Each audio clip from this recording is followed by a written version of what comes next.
भाजपच्या रितू तावडे यांची महापौरपदी बिनविरोध निवड, तर संजय घाडी उपमहापौरपदी। कार्यक्रमाला मुख्यमंत्री आणि उपमुख्यमंत्र्यांची उपस्थिती।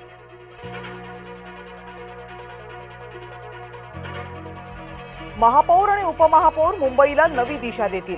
बाळासाहेबांना अपेक्षित प्रशासन चालवू, मुख्यमंत्री देवेंद्र फडणवीस यांची ग्वाही।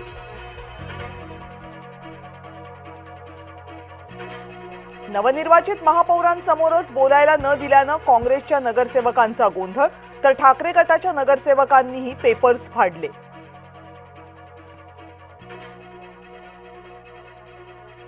रोहित पवार यांच्याप्रमाणे आपणही दादांच्या विमान अपघाताच्या चौकशीची मागणी केली आहे। देशातील यंत्रणांवर विश्वास ठेवा, नाव न घेता फडणवीसांचा रोहित पवारांना टोला।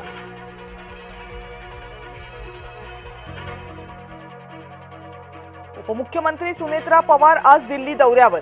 नरेंद्र मोदी अमित शहांची घेतली भेट। संसदेतील पंतप्रधानांच्या कार्यालयात दोनही नेत्यांमध्ये 40 मिनिट चर्चा।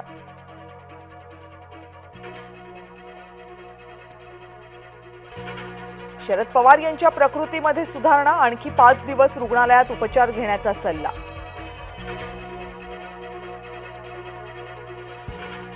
चंद्रपूरमध्ये भाजपसोबत न जाण्याच्या सूचना दिल्या होत्या। उद्धव ठाकरेंच्याही भाजपसोबत न जाण्याच्या सूचना। संजय राऊत यांची माहिती।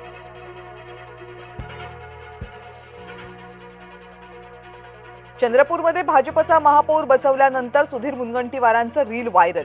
चंद्रपूरच्या राजकारणातील धुरंधर असा रीलमध्ये उल्लेख। रीलमधून आमदार किशोर जोरगेवार यांना डिवचण्याचा प्रयत्न।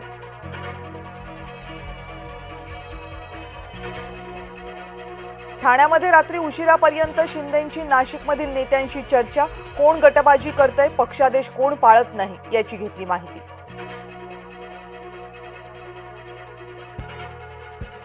साताऱ्यामध्ये भाजपला चेकमेट। जिल्हा परिषदेत राष्ट्रवादी शिवसेना एकत्र येण्याचे संकेत।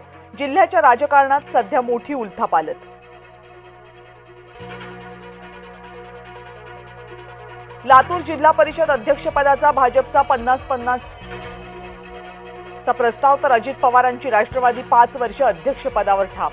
सर्वात मोठा पक्ष ठरलेल्या काँग्रेसची वेट अँड वॉचची भूमिका।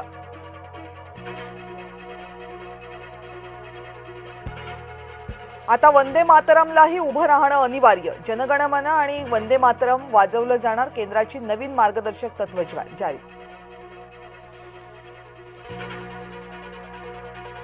आज राज्यातील तरुणाईचं स्वप्न होणार पूर्ण। मोठ्या प्रमाणावर पोलीस भरतीची प्रक्रिया पडणार पार।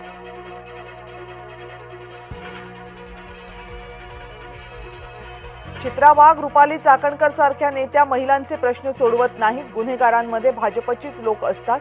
भंडारा महिला काँग्रेस प्रदेशाध्यक्ष संध्या सव्वालाखे यांचे थेट आरोप।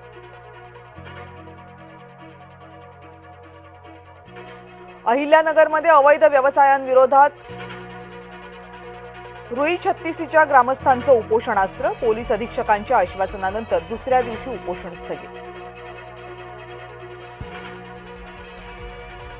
नाशिकच्या सिडको भागात पुढचे 8 दिवस कमी दाबानं पाणी पुरवठा। पाणी जपून वापरण्याचं पालिकेचं आवाहन।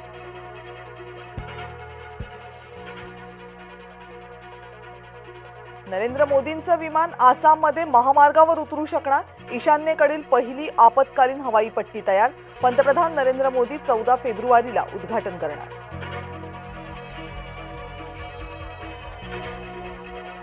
आज लोकसभेत विरोधी पक्षनेते राहुल गांधींचं भाषण। केंद्रीय अर्थसंकल्पावर राहुल गांधी काय बोलणार याकडे लक्ष।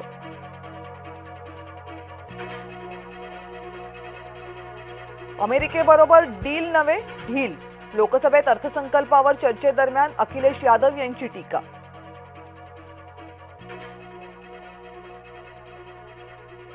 टीना अंबानी यांना ईडी चौकशीचं समन्स। मनी लॉन्ड्रिंग प्रकरणात चौकशीसाठी हजर राहण्याचं समन्स।